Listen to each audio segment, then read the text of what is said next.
तो कैसे हैं आप लोग? उम्मीद करते हैं घर पे होंगे, सुरक्षित होंगे। तो आज हम आपके सामने ऐसे न्यूज़ के बारे में बात करेंगे जिसके बगैर यूपी में कोई भी वैकेंसीज़ पूरी होने का नाम ही नहीं ले रही है।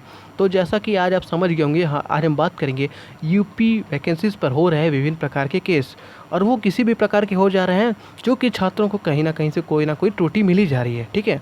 अब उसको लेके क्या चल रहा है क्या नहीं, आप तो विभिन्न पेपर पढ़े होंगे, कितनी अच्छी वैकेंसीज़ आ रही है, उस पे केस जब तक ना हो तब तक उस वैकेंसीज़ को पूरा नहीं मानी जा रही है।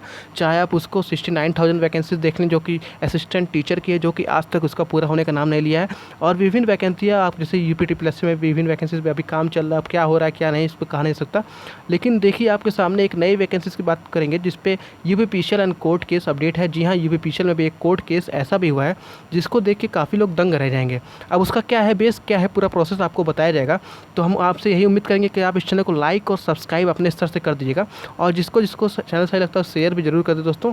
तो आइए हम एक-एक करके बारे में जानते हैं। तो जैसा कि आप जैसे युवा छात्र काफ़ी तैयारी में लगे थे, उन्होंने भी तैयारी की और अपने जो उन्हें पेपर चाहिए था, जो कि आपके सामने आ रहा है कि पेपर के बारे में देखिए जानकारी है कि नोटिफिकेशन असिस्टेंट इंजीनियर का रिलीज़ होता है, फॉर्म फिल होते हैं और पेपर तक कंप्लीट हो जाते हैं, जो कि जैसे नोटिफिकेशन एक दर्शाया गया है, आप इसे असली नाम समझ लीजिएगा, ठीक है? और जो कि आपके सामने नोटिफिकेशन छात्र भरे, फॉर्म भर दिए, पेपर तक भी हो गया। उसके बाद जो इसमें असली आता है वो ये है कि इसमें टोटल 200 मार्क्स के पेपर होते हैं। छात्र काफ़ी अच्छे अच्छे नंबर पाए हैं और इसका लगभग फरवरी में आते हैं रिजल्ट, ठीक है?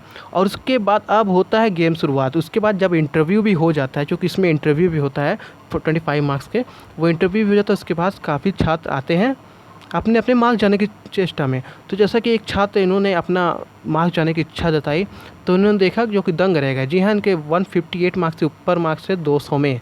अब इसमें हम देख लें कि क्या चीज़ हुआ। देखिए आपके सामने ये सूचना का अधिकार अधिनियम यानी कि आरटीआई के द्वारा मांगा गया एक आपका मार्क्स है, जिसमें आपको सीधे से यानी कि इनको सीधे दर्शाया गया कि आपके प्राप्तांक जो अंक हैं 158.1900 अंक है, जो कि आप देख सकते हैं सामने लिखा हुआ है।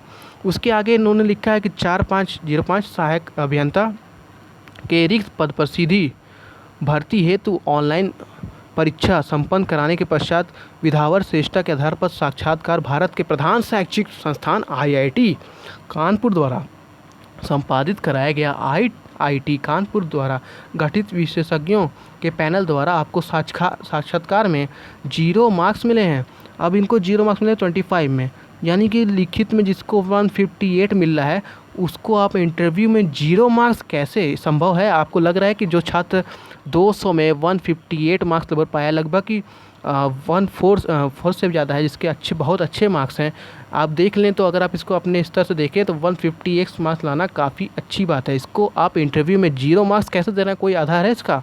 और रही बात इंटरव्यू में 0 मार्क्स देने का, कहीं भी कोई आधार नहीं है, जिसको लेके अब होता है गेम शुरू। अब कोर्ट केस होता है कि कोर्ट केस हुआ तो उस पर केस होता है, जो कि होना भी चाहिए। जो कि इंटरव्यू में 0 मार्क्स कैसे, जो छात्र 158 मार्क्स आपका लिखित परीक्षा में पाता है वो 0 मार्क्स कैसे पा सकता है? ये भी एक मुद्दा उठ रहा है। अगर आप पढ़ने वाले होंगे, अगर आप 158 मार्क्स कहीं पाए होंगे तो आपको भी सोचना पड़ेगा। तो जैसा कि अगर हम आगे देखेंगे कि आगे इसमें क्या हुआ, इसमें रेट पड़ती है 4990, जो कि देख रहे हैं 2020। पिटिशनर वीरेंद्र कुमार सिंह जी हैं, ठीक है, और रिस्पॉन्डेंट है secretary electric service commission UP power corporation limited है, ठीक है। और तो विनोद कुमार सिंह पेटिशनर और रिस्पोंडेंट अभिषेक श्रीवास्तव, जिसमें लिखा है sir Abhishek Srivastava learn counsel appearing for the commissioner pay for the granted time to produce relevant record address further submission in respect of the issue and award of 0 marks to the petitioner in the interview. तो include in the list of the press case on 21 July, यानी कि next date इसकी 21 जुलाई पड़ गई है। लेकिन इसमें जो लिखा हुआ है कि इसमें सारा चीज़ अब इनको देना है कि कैसे क्या फर्दर, यानी सभी रिकॉर्ड के साथ इनको आना है, जो कि कैसे किसी को 0 मार्क्स मिल सकते हैं। इस पर भी तो एक सवाल खड़ा हो रहा है। जो छात्र काफ़ी अच्छे मार्क्स पाया है उस पर भी सवाल होता है। अब इस पर जो 21 तारीख को जो होगा वो आपके सामने, अगर अपडेट मिलती रहेगी तो आपके सामने हम जरूर लेके आएंगे, ठीक है। तो इसके बाद एक और केस इसमें होता है जो कि आपके सामने यहाँ लाया जाता है, ठीक है। केस के पहले आपको बता दीजिए कि यहाँ पर एक, जैसे कि इन्होंने ट्वीट किया, किसने ट्वीट किया माननीय ऊर्जा मंत्री जी द्वारा प्रकरण की समीक्षा की गई तथा इस संदर्भ में अध्यक्ष उत्तर प्रदेश कॉर्पोरेशन लिमिटेड को भविष्य में होने वाली साक्षात्कार प्रक्रिया में सुधार करने हेतु आवश्यक निर्देश दिए गए। यानी कि जो काम अभी संभव है जिसको पूरा सही किया सकता है वो भविष्य में हो, यानी भविष्य में तो आप ठीक करिए, लेकिन अभी जो आपके हाथ में है उसको भी तो ठीक करिए, ठीक है। तो ये है छात्रों की राय, ठीक है। उसके आगे हम बात करेंगे जो एक नया केस होता है, वो एक नया केस देखिए आपके सामने, जिसको काफ़ी आपके सामने है पिटिशनर। इसमें क्या है, इसमें ये है कि अगर आयोग अपने मन से सारा काम कर रहा है, जो कि कुछ सही भी क्वेश्चन आयोग गलत कर देता है जो कि छात्रों को नहीं पता। अब छात्रों को ही बताए कि भैया हम किस किताब से पढ़ें। जब आप कहेंगे कि ये किताब सही है, ठीक है, आप लाएंगे कि किताब सही है, लेकिन तब भी जब आंसर आयोग निकालेगा कि नहीं भैया हम इसको नहीं इसको मानेंगे, तो छात्र भी क्या करें, छात्र तो इससे परेशान ही रहेंगे कि पढ़ें तो पढ़े क्या। जब आपको करना है तो हर चीज़ सही करिए। तो इसी पे एक केस हुआ है जो कि आपके सामने है, देखिए।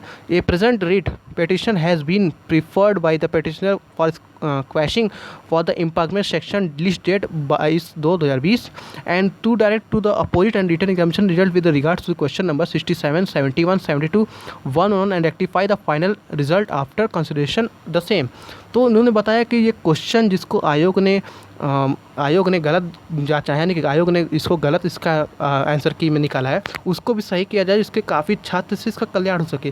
क्योंकि छात्र भी तो परेशान रहेंगे भाई। अगर आप कहेंगे 2+2 4 होता है, लेकिन एग्जामिनेशन में 2+2 आप 5 कर देंगे तो कैसे चलेगा। इस हिसाब से तो कोई मतलब ही नहीं रहेगा, क्या पढ़ें क्या नहीं। तब कम से कम आप अपने स्तर से कोई बुक ही निकालिए कि भैया यही पढ़ लो, यही जो सही रहेगा वही सही रहेगा। लेकिन ऐसा कुछ नहीं, आज तक यही देखा जा रहा है कि आयोग ने जो चीज़ सही मान लिया वो चीज़ सही। तो इसी पे एक और केस हुआ, आप धीरे धीरे देखते हैं कितना केस इस पर जोड़ते हैं। अभी तक जो भी जानकारी है आपके सामने यही है, और बाकी जो आएगी आपके सामने लेके आएंगे। लेकिन ये केस आपकी क्या राय है इस बारे में, तो उम्मीद करेंगे आप लाइक और सब्सक्राइब कर देगा दोस्तों। धन्यवाद।